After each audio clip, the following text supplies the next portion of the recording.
વ્યંજનો તમને યાદ રહી ચૂક્યા હશે અને સ્વરો પણ યાદ રહી ચૂક્યા હશે. તો હવે બારાક્ષરી તરફ આપણે આગળ વધીએ છીએ. તો પહેલો બારાક્ષરીનો અક્ષર આવે છે ક. તો ક ની અંદર બારે બાર સ્વર એડ થાય ત્યારે ક ની બારાક્ષરી તૈયાર થાય છે. તો ઓરિજિનલ ક છે અને કા છે. આ કી છે, આ કુ છે, આ એક માત્ર બે માત્ર, ગાનો અને એક માત્ર અને ગાનો અને બે માત્ર. એનો ઓરિજિનલ સ્પેલિંગ થાય છે, તમે જોઈ શકો છો કે ક નો સ્પેલિંગ કે અથવા કે ડબલ એ. ધેટ મીન્સ આ ક છે. તમે આપણે જ્યારે ક બોલીએ તો અધૂરો ક, આ તમે જે જોવો છો ખોડો ક વત્તા અ સંભળાય છે. તો અધૂરો ક વત્તા અ, તો ખોડા કાનો કે અસ્વર બોલાય છે એનો એ, ત્યારે એ કે બને. ધેટ મીન્સ આ જે પ્રોસેસ છે એ તમારે ધ્યાન રાખવાની છે. ભલે સિમ્પલ વસ્તુ છે પણ બહુ અગત્યની વસ્તુ છે. એટલે કા તો અધૂરો ક વત્તા આ, તો અધૂરા કાનો કે આનો એ પણ થાય, ડબલ એ પણ થાય. એટલે કે એ કે ડબલ એ. છેલ્લા જવાબને તમે બોક્સમાં પૂરો અને આ જોડીને બોક્સમાં પૂરો, જેથી તમે આઈડેન્ટિફાઈ કરી શકો.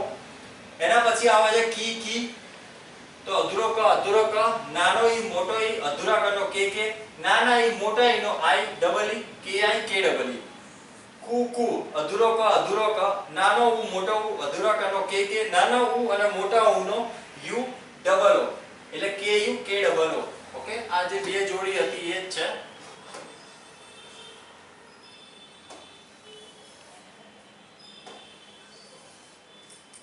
કને એક માત્ર કે, કને બે માત્ર કઈ. અધૂરો ક અને એક માત્ર અને બે માત્ર. આનો કે એક માત્રનો ઈ, બે માત્રનો એ આઈ, તો કે ઈ કે એ આઈ. કાનો અને એક માત્ર કાનો અને બે માત્ર. અધૂરો ક ઓ, તો કનો કે ઓ નો ઓ, આનો એ યુ, તો કે ઓ કે એ યુ. કને માથે મીંડું કમ, કને બે મીંડા કહ. તો અધૂરો ક અને અહ, તો કનો કે આનો an અને am થાય, આનો ah થાય. તો kam અને આનો kah. That's it. સિમ્પલ વસ્તુ છે. તો આ જેવી રીતે તમે ક ની બારાક્ષરી સમજ્યા કે ફક્ત અધૂરો ક આવી ગયો વત્તા 12 સ્વર એડ થયા, અધૂરા કનો કે 12 સ્વરના જે આપણે સ્પેલિંગ યાદ રાખ્યા એ એડ થાય ત્યારે આ પ્રોપર એનો ક ની બારાક્ષરી થાય. આવી રીતે તમારે ખ ની લખવાની છે. ફોર એક્ઝામ્પલ ખ ખા, ખી ખુ ખે ખો ખમ ખહ.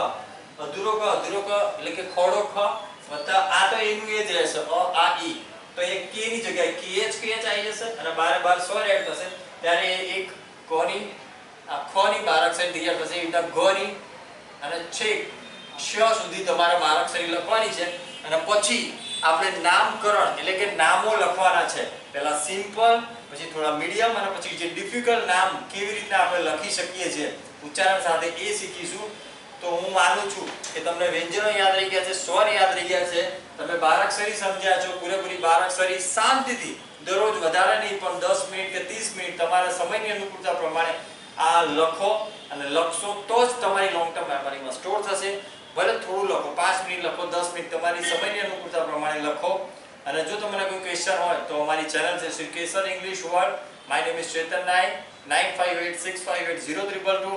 અધરવાઇઝ તમારે કોઈ ક્વેશ્ચન હોય તો મને કમેન્ટ્સમાં લખી મોકલી શકો છો. મોબાઈલ પર પણ મારી સાથે વાતચીત કરી શકો છો અને હું શ્યોર તમને સોલ્યુશન આપી શકું છું. Thank you very much. Have a nice time.